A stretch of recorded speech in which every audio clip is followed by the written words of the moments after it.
Yeah. Hello everybody. Got all the cats here today. Wow. I've just been out on this bullet and I've got a little 5-minute job to do to it, and that's to change the chain. Don't you just love it when you've got a 5-minute job to do and you realise it's going to take you half an hour? Well, why? Because I mean, you've only got to take the split link out of the chain so that parts the chain, and then hang your new one onto the split link, pull it through, connect it up again, it's the job done. But no, not this one, because I went all the way around this trying to find the false link, because this chain is done, absolutely done. It's done 9,500 miles, or 9,000 miles I should say. The Speedo's got 7,500 on it, and this previous Speedo had 1,500 miles on it. So it's done about 9,000 miles, and this is the original factory chain. And I've been all the way around the outside of it, can't find a false link. I thought, oh well, they've made an endless chain, and I thought I will just check it on the inside, and I did, and there it is, the joining link with the spring clip on the inside. And I thought, what a job. And I got thinking about it, and I thought, well, why have they done that? Whatever would make them do that? Well, I'll put a little video clip up now of them actually building these bikes. The video was filmed in 2008, and this is a 2007 bike, so they were doing exactly the same thing. But you'll see they've got the engine and gearbox in the frame. We've got an awful lot of planes flying around here at the moment. So that, yeah, they've got the engine and gearbox in the frame, but it's got no wheels in it. So then they pick it up, put it onto the production line, and there's two blokes working on it. One's on this side where I am now, and the other one's on the other side. So the guy on the left fits the sprocket carrier, bolts that into the frame, and then the bloke on the other side, then he puts the chain round it, and he pushes the false link through, and then the bloke on the other side reaches through the frame and puts the spring clip on. Then they put the wheel in. And the interesting thing is that I found a clip where they did the UCE bullets when they're building them, and I was watching them put the chain on, and you'll see it. The bloke on the right, behind the bike, as you're looking at it, he's putting the chain on, and he's putting the spring clip on it, and he's putting it through the right way from the back, because the chain is on the other side on that bike. So they got that one right, but didn't get this one right. And I don't really want to haul the wheel out unless I have to. I mean, the worst come to the worst, I could just get a disc cutter and just cut the chain off, because it is absolutely knackered. It's got so much side to side in it. I'll just give up oiling it in the end, because it's just so bad, and I knew I was going to change it anyway. So what else have I got to tell you? Yeah, I know what I've got to tell you. This is a Mudguard, brand new, that I bought from Royal Enfield for a classic 350, red and chrome. And I put it on a shelf, a set of shelves, a sort of freestanding set of shelves, and I put it there, and I thought it would be a safe keeping there, it won't come to any harm. A couple of days later, there was an almighty great crash. I went in and I thought, what's that then? And the shelves had collapsed, And this mudguard was lying face down on the concrete, and it scratched it to buggery. I mean, it's brand new, and you can see that it's got scratches there and there, rubbed up the vinyl there. Everybody said, oh, these are painted. No, they're not, they're a sticker. Well, they are on all the classics, even the 500s, they're stickers. And they're printed in one piece. The gold doesn't come off the red. It's not the red put on and then 2 gold stripes put on afterwards. It's actually manufactured like that with the stripes on. And it's got scratches here as well. You might not be able to pick them up. But it's a brand new mudguard. So I thought, right, okay, well, I'll have to get another sticker then. So I looked on Hitchcock's website and went into their parts book online, and they listed it, but it says unavailable. So I phoned them up and I said, look, I've got 22 Royal Enfield Classic Reborn Chrome and Red. And I said, I know you said that it's unavailable, that sticker. I said, but can you get me one? He said, no, I don't think we can. He said, you know that the red and chrome one has been discontinued? I said, since when? And he said, for this year. They're not having the classic red and chrome. So I thought, oh, right, okay. I thought that was their best seller, but there we are. He said, so I don't think I'm going to be able to help you. And I said, okay. All right, well, thanks anyway. So then I went off down to the Royal Enfield dealer and took the mudguard with me and said, we've had a bit of a mishap with this mudguard. I said, it's all scratched on the sticker. He said, oh yeah. I said, do you reckon you can get me one from Royal Enfield? And he said, I'm not going to say anything, I'll look, but I'm going to say no, but I'll look. And he came back and he said, unavailable. I said, well, why is it unavailable? He said, well, they've discontinued the red and chrome one now for this year. He said, well, we've been over to the factory and we were talking, you know, it's part of our training. We were talking to the guys over there, and you know, we said, what sort of models are we going to get?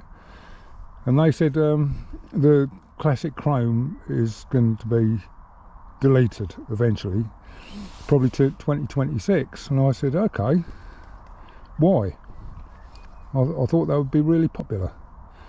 He said, well, we've got the emerald and chrome, and that is the only one that's chrome, really. Well, we've got the medallion bronze and well, medallion brown and cream. It's not got a chrome tank.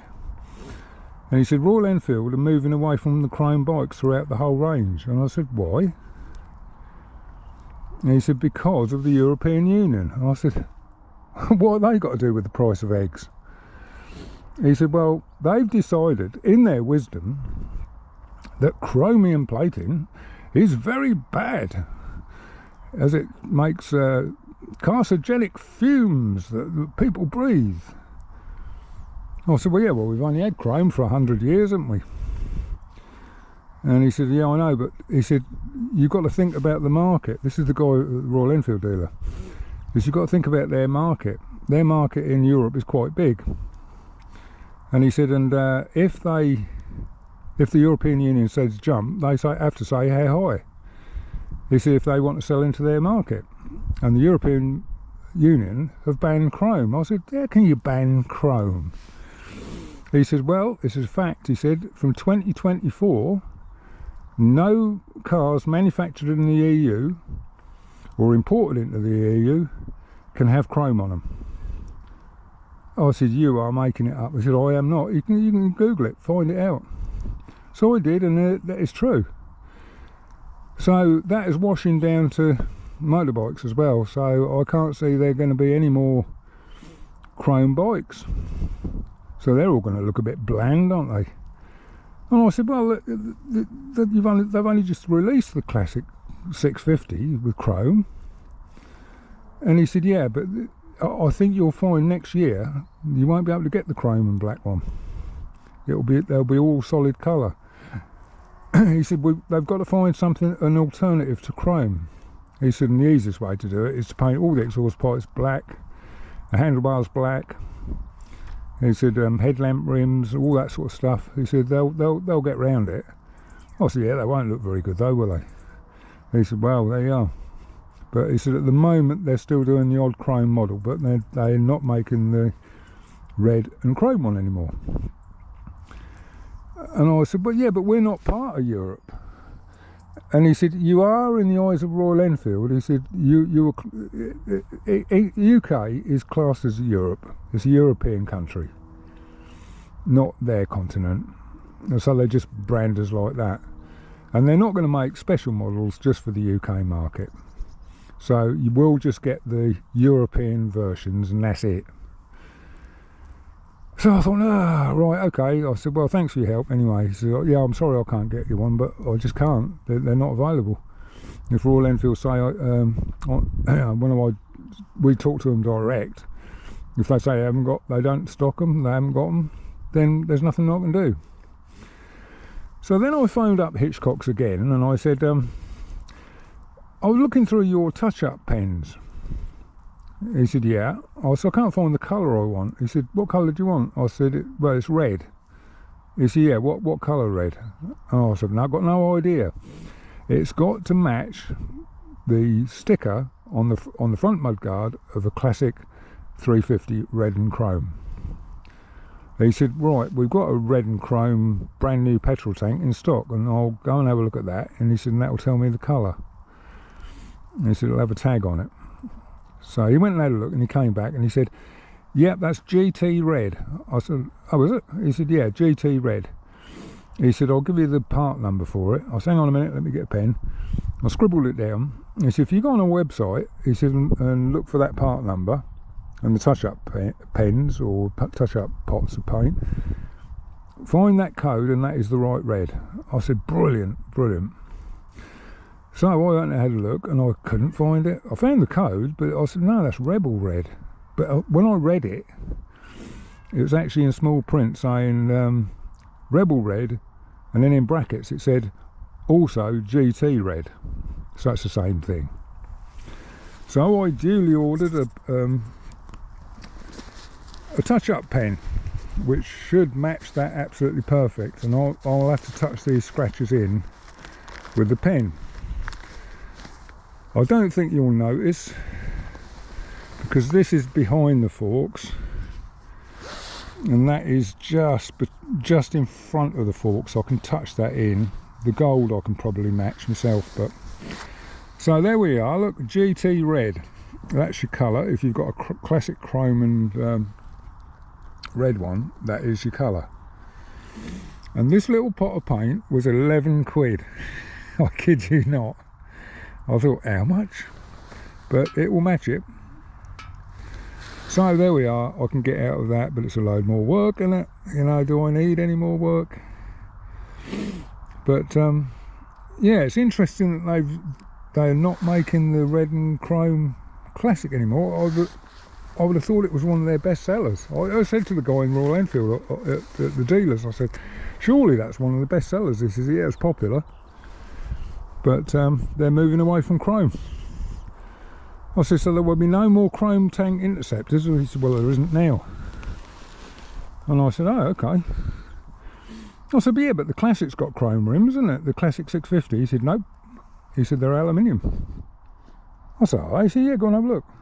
And they've got a chrome one there. And I went and had a look. And they're sort of like powder coated aluminium, silver. You don't notice first glance that they're not chrome, but it's a poor substitute, I think. So there we are. That's what's happening here. So my bits have turned up from Hitchcock's now, so I can march along with the Interceptor. I've got a toner ring which works the ABS, because I haven't had ABS on that Interceptor for over a year. Not that you need it, we never had it in the past, did we? but I've got a toner rim, so I can get the front wheel sorted out with all its bits in it, and then we can go on from there. So I think I might go and get the old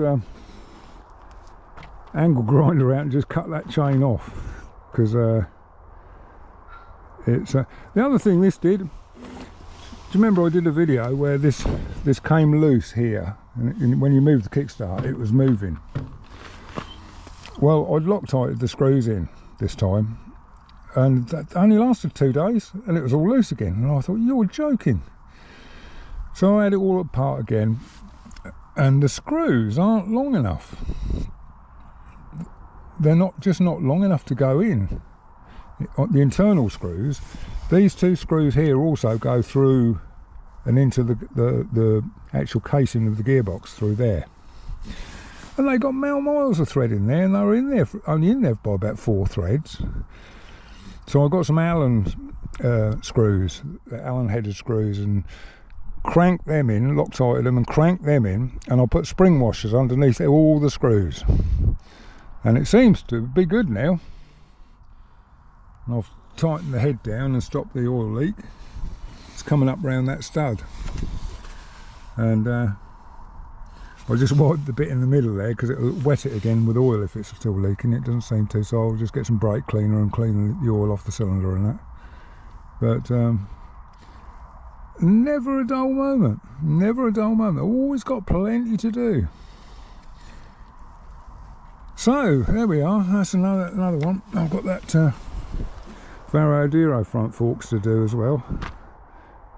I can think of a million jobs I've got to do, and I want to get on with that interceptor and get it completely finished and get a video out on that, and then that'll be done with. So yeah, what do you say, Puss? Oi, oi. Yeah, Pussy's not very helpful today, nor the other one. Always got plenty to say, but there we are.